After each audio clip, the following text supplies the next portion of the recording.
Assalamualaikum warahmatullahi wabarakatuh. Perkenalkan, kami dari kelompok 8. Di sini kami akan memaparkan hasil dari diskusi kami, yakni teknik pemahaman individu non-tes. Di sini kami beranggotakan 2 anggota. Yang pertama saya sendiri, Iza Fauzia Saidah, dan juga Eka Sinta Agustina Yusmaniar. Yang pertama yakni pengertian pemahaman individu, di mana proses kegiatan mengumpulkan informasi untuk dapat mengenal, mengerti, dan memahami individu secara keseluruhan, baik dari masalahnya ataupun dari latar belakangnya. Di mana menurut ILMI tahun 2012, pemahaman individu adalah merupakan suatu kegiatan mengumpulkan informasi untuk dapat mengenal, mengerti, menilai, serta memahami individu secara keseluruhan, baik dari karakteristiknya, latar belakangnya, maupun masalah yang dialaminya. Adapun dari tujuan pemahaman individu ini yaitu untuk menentukan jenis bantuan dari bimbingan konseling yang akan diberikan, di mana sehingga nanti akan tercapai dari tujuan tersebut. Teknik pemahaman individu ini dibagi menjadi 2, yaitu teknik pemahaman individu tes dan teknik pemahaman individu non-tes. Baik, selanjutnya yaitu teknik pemahaman individu non-tes.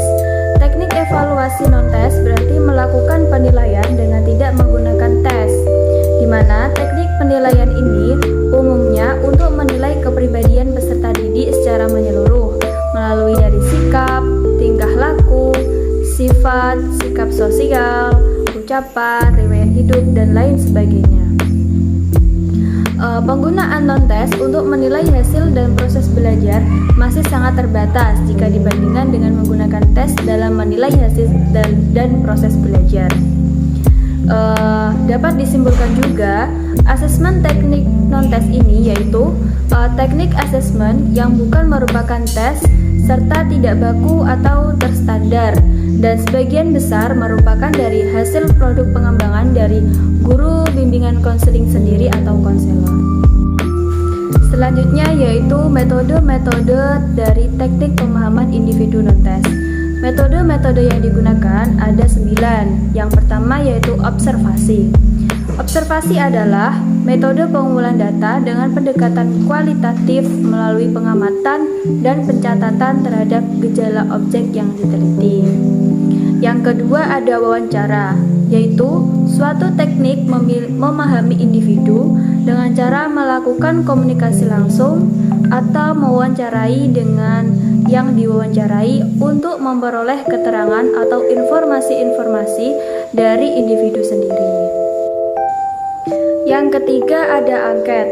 Angket merupakan salah satu alat pengumpul data dalam asesmen non-tes, di mana serangkaian adanya pertanyaan-pertanyaan yang diajukan kepada responden. Dan yang keempat ada sosiometri.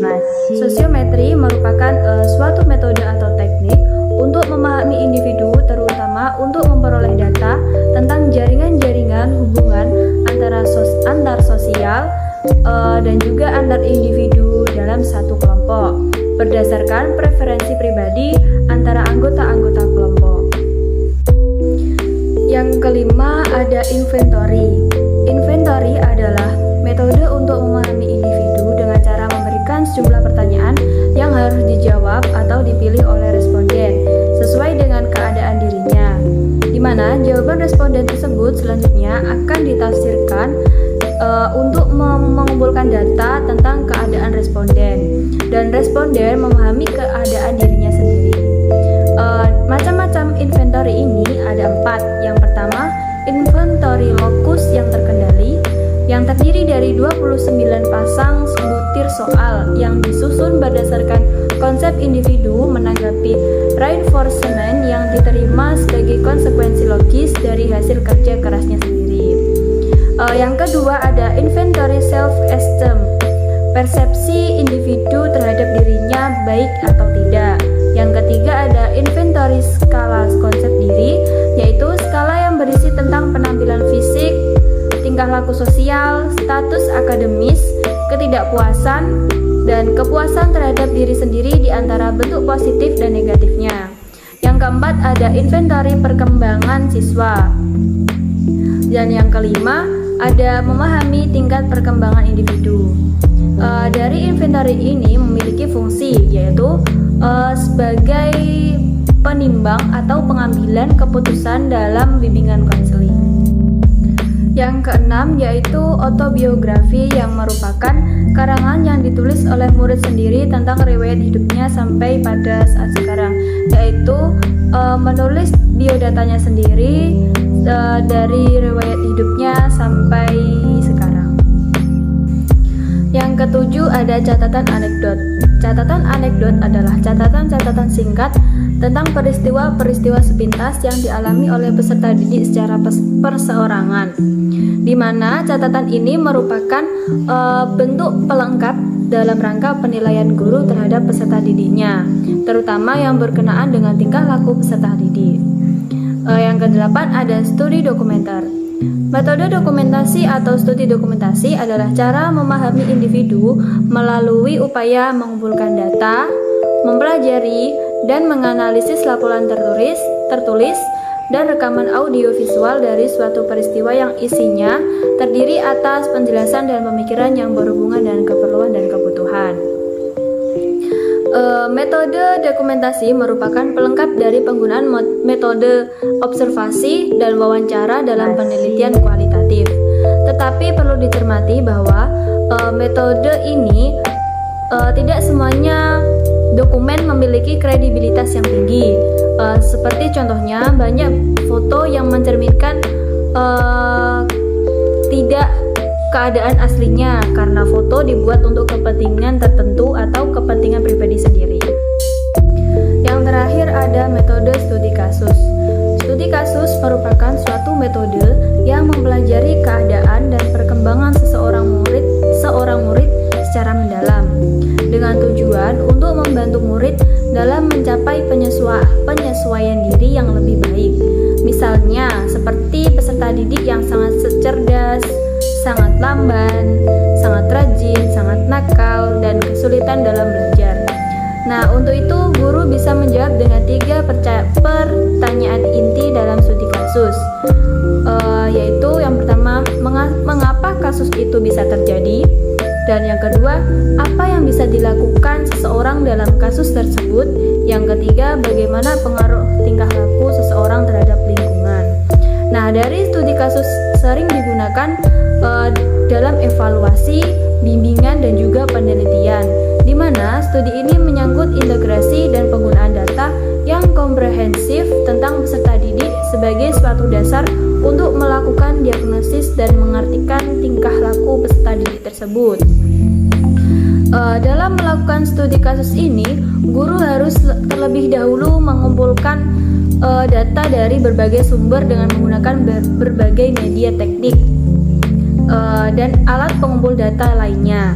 Salah satu alat yang digunakan yaitu ada depth interview, yaitu melakukan wawancara secara mendalam. Jenis data yang diperlukan antara lain adapun latar belakang dari kehidupan individu itu sendiri, latar belakang keluarga, kesanggupan dan kebutuhan, perkembangan kesehatan, dan lain sebagainya. Namun, seperti halnya alat evaluasi yang lainnya, studi kasus juga mempunyai kelebihan dan kelemahan. Kelebihannya yaitu dapat mempelajari seseorang secara mendalam dan komprehensif, sehingga karakter-karakternya itu dapat diketahui selengkap-lengkapnya. Sedangkan kelemahan dari metode studi kasus ini yaitu hasil studi kasus tidak dapat digeneralisasikan, melainkan hanya berlaku untuk peserta didik itu saja. Selanjutnya akan dijelaskan oleh rekan saya. Materi selanjutnya yaitu intervensi teknik pemahaman individu non-tes kepada ABK.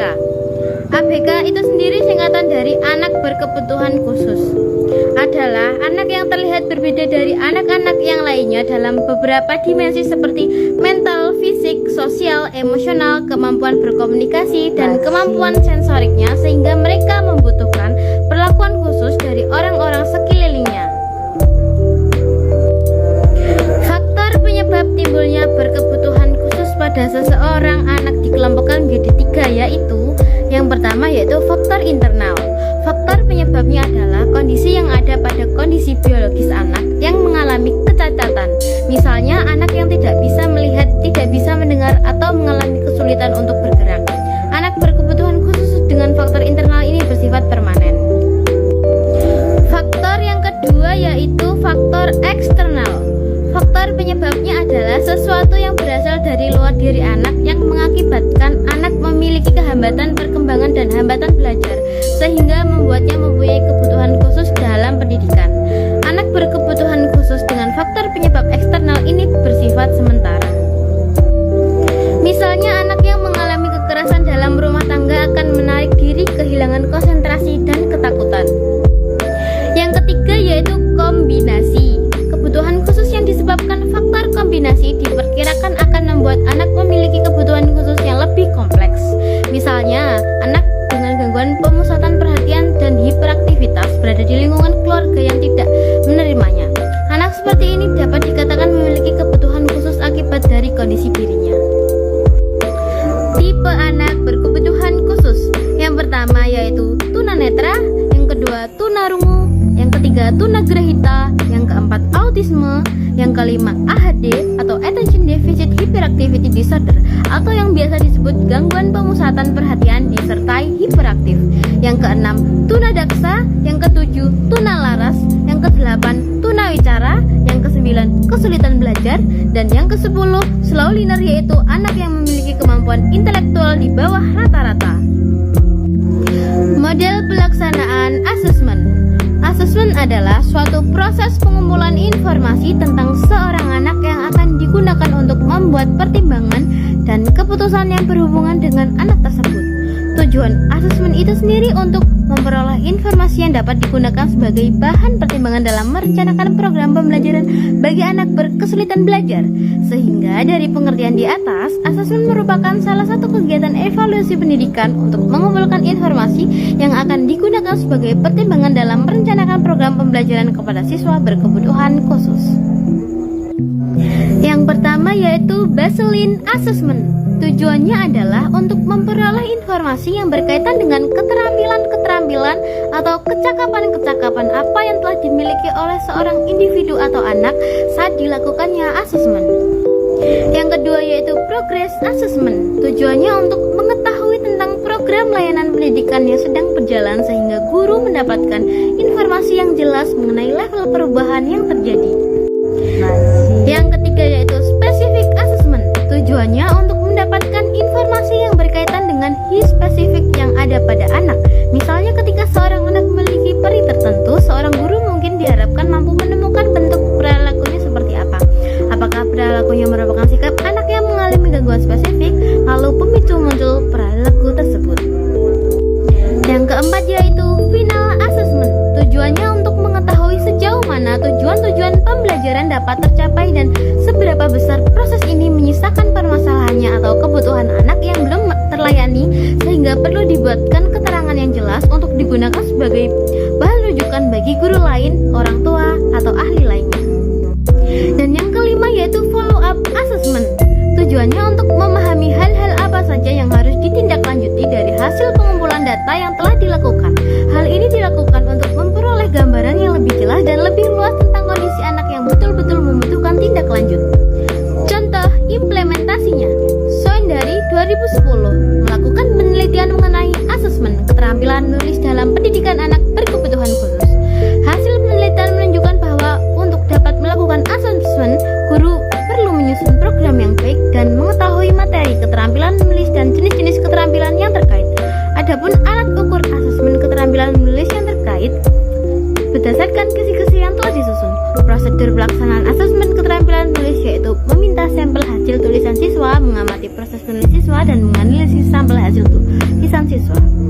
Ada beberapa aspek yang harus diperhatikan dalam mengamati proses menulis dan menganalisis sampel tulisan siswa. Penelitian Nur Wahidah 2017 membahas mengenai asesmen pembelajaran IPA bagi siswa dengan gangguan penglihatan. Penelitian ini mengarah pada alat asesmen dan media yang membantu pengajaran. Misalnya, siswa dengan gangguan penglihatan berat dan ringan diberikan kertas soal yang sama. Faktanya, siswa dengan gangguan penglihatan berat harus memakai kertas soal braille agar maksimal dalam pengerjaannya dan bisa fokus. Sementara itu, penelitian ini memfokuskan penelitian pada penerapan asesmen di sekolah dasar inklusi, mulai dari prosedur asesmen yang dilakukan sekolah hingga tindak lanjutnya. Terima kasih kepada teman-teman yang sudah mendengarkan penjelasan dari hasil diskusi kami. Semoga ada manfaatnya, dan apabila ada kurangnya kami